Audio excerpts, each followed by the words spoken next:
बच्चों, मैं निताशा सिन्हा आज आपको कक्षा 12 के नागरिक शास्त्र का प्रथम पाठ पढ़ाने जा रही हूँ। हमने प्रथम पाठ को 2 भागों में विभाजित किया है। आज हम भाग 1 पढ़ेंगे। भाग 1 में हम शीत युद्ध के दौर का प्रथम भाग पढ़ेंगे, जिसमें हम पढ़ेंगे कि शीत युद्ध क्या होता है, और दूसरे भाग में हम पढ़ेंगे कि गुटनिरपेक्षता क्या है। सबसे पहले हम भाग 1 को देखते हैं कि हमें उसमें पढ़ना क्या है।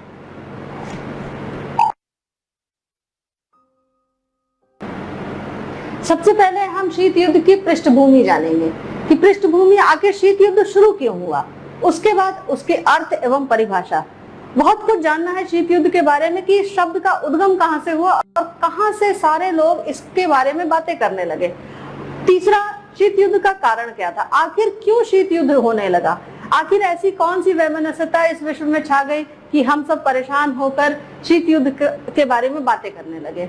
शीत युद्ध के परिणाम क्या हुए, आखिर कोई भी चीज, कोई भी घटना विश्व पटल पर होती है तो उसका कुछ ना कुछ परिणाम होता है, अच्छा भी होता है, बुरा भी होता है। आज हम इसका भी अध्ययन करेंगे। शीत युद्ध के दायरे, जैसे महायुद्ध ने पूरे विश्व को समेट लिया था, चाहे वो प्रथम हो या द्वितीय हो। हम देखेंगे कि क्या शीत युद्ध में भी पूरा विश्व शामिल था या फिर सिर्फ वो 2 गुटों के बीच की बात बनकर रह गई थी। ये पूरी बातें हम लोग देखेंगे। और आज के डेट में, आज की तारीख में शीत युद्ध की क्या स्थिति है, उसमें शिथिलता आ गई है या फिर उसका पूर्णतः अंत हो गया है, यह जानना हमारे लिए बेहद जरूरी है। सबसे पहले पृष्ठभूमि। हम सब जानते हैं कि द्वितीय विश्व युद्ध 1939 से 1945 तक चला। विश्व पटल पर अमेरिका और सोवियत संघ को नाजीवादी जर्मनी, फासीवादी इटली और जापान को हराने के लिए एक साथ आने के लिए विवश होना पड़ा था। 1945 में विश्व युद्ध तो समाप्त हो गया, इन दोनों महाशक्तियों की जीत हो गई, जर्मनी बुरी तरह से तहस नहस हो गया। और हम देखें कि अमेरिका और सोवियत संघ में ही द्वितीय विश्व युद्ध की समाप्ति तक, समाप्त होने के आसपास उन दोनों के बीच में भी अविश्वास उत्पन्न हो गया था। आखिर क्यों? उसका मुख्य कारण था कि जब अमेरिका ने हिरोशिमा और नागासाकी पर एटम बम गिराया था, तब रूस को इसकी जानकारी नहीं थी। परमाणु बम के कार्यक्रम की जानकारी ब्रिटेन को थी, परंतु रूस को नहीं थी। नतीजा ये हुआ कि रूस के मन में संशय बैठ गया और इस वजह से दोनों राष्ट्रों के बीच में एक होड़ सी लग गई कि हम एक दूसरे को पीछे छोड़ देंगे, और इस होड़ को ही शीत युद्ध का नाम दिया गया, जिसकी परिभाषा और अर्थ हम नेक्स्ट स्लाइड में देखेंगे। अंतरराष्ट्रीय संबंधों में जो तनावपूर्ण संबंध थे अमेरिका और सोवियत संघ के बीच, इसको ही शीत युद्ध का नाम दिया गया था। इस शब्द का पहली बार प्रयोग बर्नार्ड वारुंच ने किया था, परंतु इसको लोकप्रिय बनाने का काम प्रोफेसर लिपमैन ने किया। इसको एक बेचैनी भरी शांति का माहौल भी कह सकते हैं। बहुत कुछ था, एक दूसरे के विरुद्ध चाले चल रहे थे, एक दूसरे के विरुद्ध आरोप प्रत्यारोप लगा रहे थे, एक दूसरे से प्रत्यक्ष युद्ध नहीं कर रहे थे। युद्ध क्या होता है? युद्ध होता है सशस्त्र संघर्ष। ये बिना शस्त्र का संघर्ष था। संघर्ष तो था लेकिन कूटनीतिक था, एक दूसरे के प्रभाव को कम करने की नीति थी, एक दूसरे को नीचा दिखाने की नीति थी, एक दूसरे को पीछे छोड़ने की नीति थी। ये कोशिश कर रहे थे कि कहीं ना कहीं हम एक दूसरे से आगे निकल जाए, अपना प्रभाव क्षेत्र इतना विस्तृत कर लें कि अमेरिका चाहता था कि रूस उसके आगे कुछ ना रहे और रूस चाहता था कि अमेरिका उसके आगे कुछ ना रहे। इसको हम कह सकते हैं कि ये एक अपरोक्ष युद्ध है जो प्रत्यक्ष रूप से ना लड़के वो दूसरे के द्वारा लड़ा जा रहा है। दूसरे के कंधे पर बंदूक रख के चलाना भी आप इसको कह सकते हैं। इसकी सबसे अच्छी परिभाषा जोसेफ फ्रैंकलिन ने दी थी। शीत युद्ध 2 बड़े राज्यों के बीच विद्यमान गहरी प्रतियोगिता अर्थात चालों एवं प्रतिचालों का सिलसिला है। ये चाल चलते थे। वो चाहता था, सोवियत संघ चाहता था कि अमेरिका का प्रभाव कम हो जाए और अमेरिका चाहता था कि सोवियत संघ का प्रभाव कम हो जाए। दोनों में से कोई पूरी तरीके से सफल नहीं हो पा रहे थे। कूटनीतिक चालें बार बार चल रहे थे, कभी किसी देश को लेकर, कभी किसी देश को लेकर वो एक दूसरे पर आरोप प्रत्यारोप लगा रहे थे। कई चीजें ऐसी हो रही थी जिसकी कल्पना नहीं की जा सकती थी। शस्त्रीकरण का होड़ बढ़ गया था, परमाणु परीक्षण कई देशों ने कर लिया था, कईयों के पास सब ऐसी टेक्नोलॉजी, ऐसी तकनीक आ गई थी कि पूरे विश्व का विध्वंस किया जा सकता था, लेकिन कहीं पर भी कोई सफल भी नहीं हो रहा था। एक बेचैनी भरी शांति, या यूं कह लीजिए कि शक्ति का संतुलन पूरे विश्व में कायम था। पंडित नेहरू ने भी शीत युद्ध को परिभाषित किया था। उन्होंने कहा था कि ये स्नायु युद्ध है, जिसको इंग्लिश में बैटल ऑफ नर्व्स कहते हैं। शीत युद्ध के कारण क्या थे? सबसे पहले विस्तारवाद का सामान्य कारण हम सबसे पहले देखेंगे, विस्तारवाद का बढ़ता डर। शीत युद्ध में अमेरिका ये डर रहा था कि पूरे विश्व पर सोवियत संघ का राज हो जाएगा। कहीं ना कहीं उसको ये डर था कि साम्यवादी ताकतें पूरे विश्व पर छा जाएंगी और अमेरिका का प्रभुत्व खत्म हो जाएगा। उसने ये प्रचार करना शुरू कर दिया कि कहीं ना कहीं सोवियत संघ विश्व शांति के लिए खतरा है, स्वतंत्रता के लिए खतरा है। दूसरी चीज, इसके ठीक विपरीत सोवियत संघ ने अमेरिका को विश्व शांति के लिए खतरा बताया। उसको यह डर था कि पूंजीवादी ताकतें साम्यवादी ताकतों को समाप्त कर देगी। दोनों ने अपना प्रभाव क्षेत्र बढ़ाना शुरू कर दिया। दोनों एक दूसरे के घर में घुसने का प्रयास करते रहे, ये कोशिश करते रहे कि उनका प्रभाव क्षेत्र ना फैले। राष्ट्रीय हितों का अंतर, दोनों के राष्ट्रीय हितों में बहुत अंतर था। सबसे पहली चीज, सबसे बड़ा अंतर यह था कि पूंजीवादी और साम्यवाद साथ साथ नहीं चल पा रहे थे। कहीं ना कहीं अमेरिकी की पूंजीवादी नीति साम्यवादियों को कबूल नहीं थी और इस राष्ट्रीय हित के टकराव ने दोनों को एक दूसरे के विरोध में लाकर खड़ा कर दिया था। परस्पर विरोधी विचारधाराएं, काफी अंतर था दोनों के विचारों में। अमेरिका चाहता था कि ज्यादा से ज्यादा देशों में प्रजातांत्रिक शासन प्रणाली कायम हो। जो भी नव स्वतंत्र देश थे अफ्रीका और एशिया के, वो प्रजातांत्रिक प्रणाली कायम करने में विश्वास रखता था और पूंजीवादी ताकतों को बढ़ावा दे रहा था। सोवियत संघ इसके विपरीत साम्यवाद का प्रचार करने में लगा हुआ था और ये संशय और भी बढ़ गया जब सोवियत संघ ने पूर्वी यूरोप के देशों में अपना प्रभाव बढ़ाना शुरू कर दिया। और एक और चीज जो सबसे बड़ी बात हुई कि इन दोनों के बीच में परस्पर भय और अविश्वास का माहौल कायम था।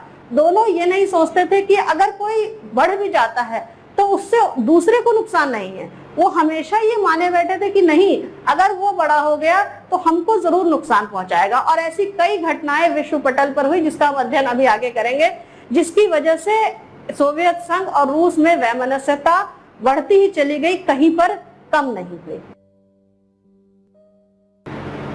अमेरिका की सोवियत संघ के विरुद्ध शिकायतें, कारण तो यही था ना कि दोनों एक दूसरे से संतुष्ट नहीं थे, दोनों एक दूसरे पर विश्वास नहीं कर रहे थे। अमेरिका को लगता था कि रूस की हर हरकत उसको खत्म करने की साजिश है और रूस को लगता था कि अमेरिका की हर हरकत उसको खत्म करने की साजिश है। तो आखिर हम पढ़ते हैं कि कौन सी शिकायतें हैं जिसने इस शीत युद्ध को चरम पर पहुंचा दिया। सबसे पहला था रूसी सेनाओं का ईरान से ना हटना। बात यह हुई थी कि द्वितीय विश्व युद्ध के बाद रूसी सेना को ईरान से हट जाना था, लेकिन रूस ने ऐसा नहीं किया। उसकी सेनाएं ईरान से नहीं हटी, बल्कि उसने वहां पर साम्यवादी शासन की स्थापना कर दी, जिससे भी अमेरिका रुष्ट हो गया। अमेरिका के मन में संशय उत्पन्न हो गया और ये भी शीत युद्ध को बढ़ावा देने का इस घटना ने भी शीत युद्ध को बढ़ावा दिया।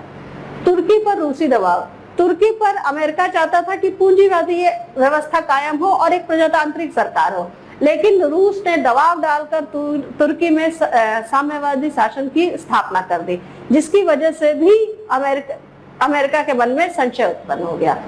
वीटो का प्रयोग, रूस को ऐसा लगने लगा था कि संयुक्त राष्ट्र संघ में अमेरिका का प्रभुत्व होता जा रहा है, इसलिए रूस ने वीटो का अंधाधुंध प्रयोग शुरू कर दिया था। अमेरिका के हर प्रस्ताव को रूस खारिज कर देता था, जिसकी वजह से अमेरिका और रूस में हमेशा तनातनी बनी रहती थी। और अमेरिका ही नहीं, उसके मित्र राष्ट्रों के भी प्रस्ताव को रूस खारिज कर देता था। याल्टा समझौते की अवहेलना, रूस ने याल्टा समझौते की अवहेलना कर दी थी। फरवरी 1945 में चर्चिल, रूजवेल्ट और स्टालिन ने याल्टा समझौता किया था, जिसके अनुसार से हंगरी, जेकोस्लोवाकिया और रोमानिया में प्रजातंत्र की स्थापना होनी थी, लेकिन रूस ने इसकी अवहेलना कर दी और उसने वहां पर साम्यवादी सरकार की स्थापना कर दी, जिसकी वजह से भी अमेरिका क्षुब्ध था। 1949 में रूस ने बर्लिन की घेराबंदी कर दी और हजारों नागरिकों को युद्ध बंदी बना दिया। हालांकि रूस का यह कार्यक्रम सफल नहीं हुआ, लेकिन बर्लिन की नाकेबंदी ने अमेरिका को क्षुब्ध कर दिया था। अमेरिका ये समझने लगा था जैसे पूरी जर्मनी पर सोवियत संघ खुद अपना अधिकार करना चाहता है और वो अमेरिका को वहां से निकालना चाहता है, और इस वजह से भी दोनों देशों के बीच वैमनस्यता बढ़ गई। अब सोवियत संघ की अमेरिका के विरुद्ध शिकायतें, पोलैंड और बाल्टिक देशों में रूस विरोधी कदम।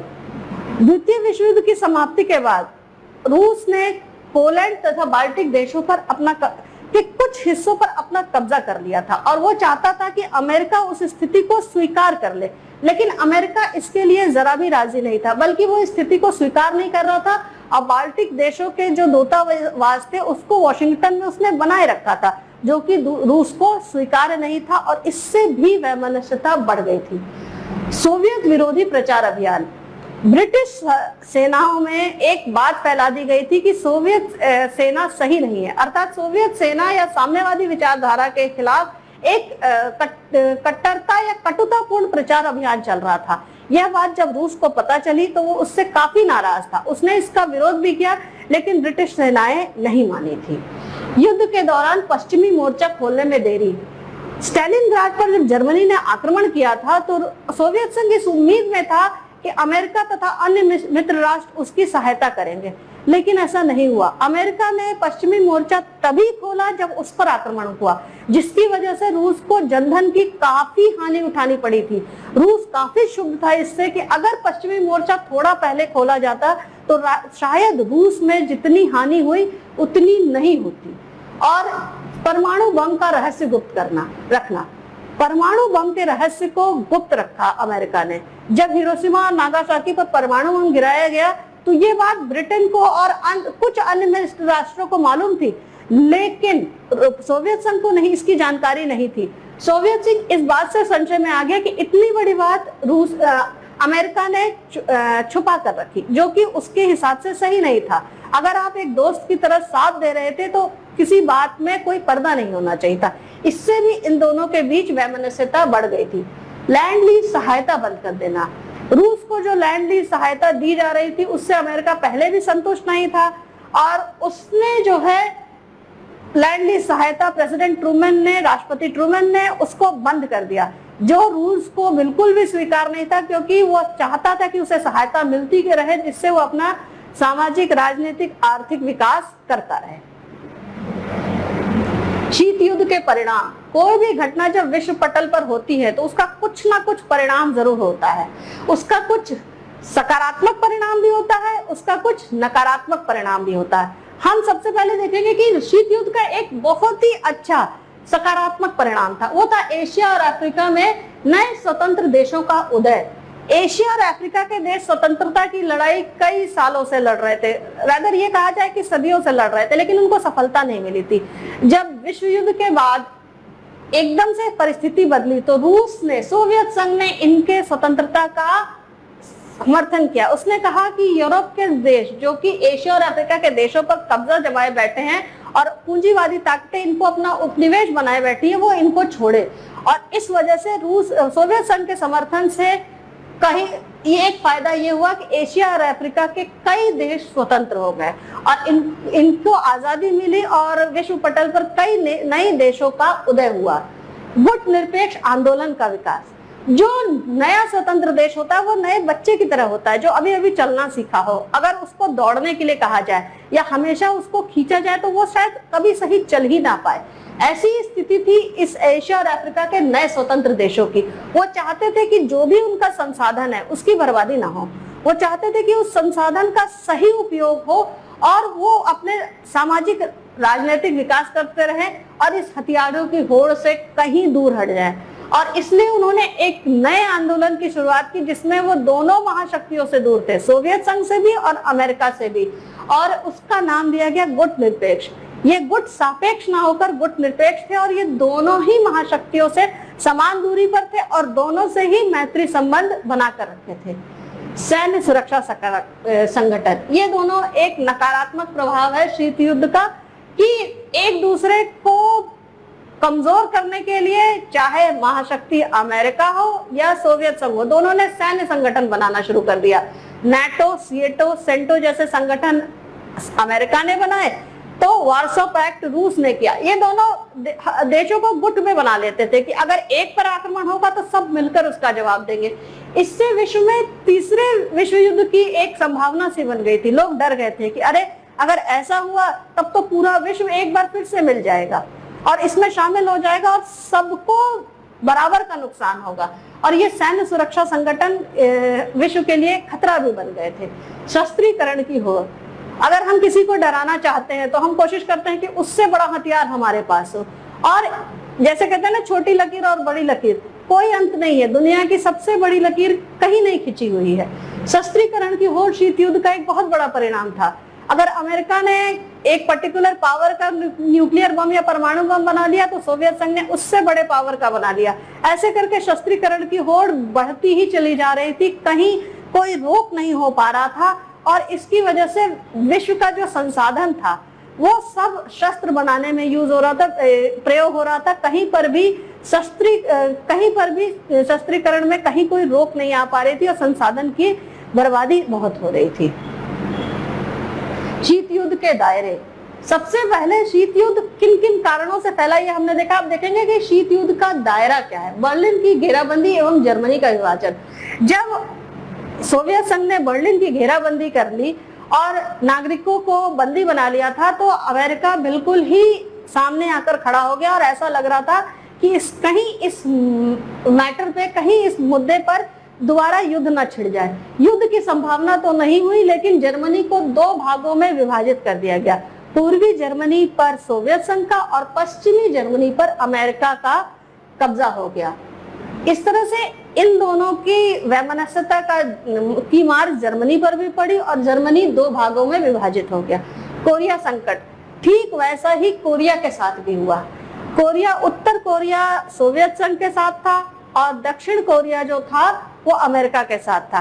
दोनों कोरिया में युद्ध भी हुआ था, लेकिन वो युद्ध वास्तव में दक्षिण और उत्तर कोरिया का युद्ध नहीं था, वो अमेरिका और रूस का युद्ध था। और फिर ठीक जर्मनी के आधार पर ही कोरिया का भी विभाजन हो गया और एक पक्ष में साम्यवादी सरकार और दूसरी जगह पूंजीवादी या प्रजातांत्रिक सरकार की स्थापना हो गई। U-2 विमान कांड, इसने भी शीत युद्ध को काफी बढ़ा दिया था। U-2 नामक एक विमान सोवियत संघ में 2000 किलोमीटर अंदर घुस गया था। वो एक जासूसी विमान था। सोवियत संघ के बार बार कहने पर भी चालक ने विमान को नहीं उतारा, तो सोवियत संघ ने विमान को गिरा दिया, चालक को गिरफ्तार कर लिया था। सोवियत संघ को जब ये पता चला कि ये जासूसी के लिए है, तो उसने अमेरिका से कहा कि वह माफी मांगे। अमेरिका ने माफी मांगने से इनकार कर दिया था और इस पर भी सोवियत संघ काफी नाराज हुआ था। इसके बाद आते हैं जो विश्व युद्ध की बहुत बड़ी घटना थी, वो है क्यूबा मिसाइल संकट। क्यूबा में फिदेल कास्त्रो का राज हो गया था। फिदेल कास्त्रो सोवियत संघ का समर्थक था या वो सोवियत संघ के पक्ष में था, हम कुछ यूं कह सकते हैं। और क्यूबा अमेरिका के काफी नजदीक था। अमेरिका ये चाहता था कि क्यूबा पर उसका राज हो ताकि वो अपने दायरे को और बढ़ा सके, अपने शक्ति के दायरे को और बढ़ा सके। लेकिन सोवियत संघ ने इसका हमेशा विरोध किया।